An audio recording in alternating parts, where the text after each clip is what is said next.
Hello everyone, how are you doing? This is MD Tech here with another quick tutorial. In today's tutorial, I'm going to show you guys how to hopefully resolve if you notice that your mouse cursor seems to be blinking or coming in and out of appearance on your Windows computer. So if you notice it seems to be fading or it doesn't seem to be working properly, I'm going to show you guys how to hopefully resolve it without too much of a hassle, and we're going to go jump right into it. And we're going to start by opening up the Start menu. Type in msconfig. Best match should come back with system configuration. Just right click on that and then select run as administrator. On the general tab, select normal startup, load all device drivers and services.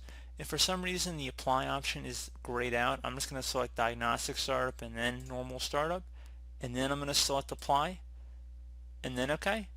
You want to make sure you just get the system configuration notification here. If you don't, that means it did not save the change.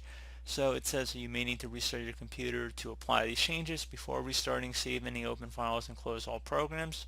So I would suggest selecting restart at this point, and then at that point, once you've restarted your computer, you should be good to go. So as always, thank you guys for watching this brief tutorial. Do hope I was able to help you out, and I do look forward to catching you all in the next tutorial. Goodbye.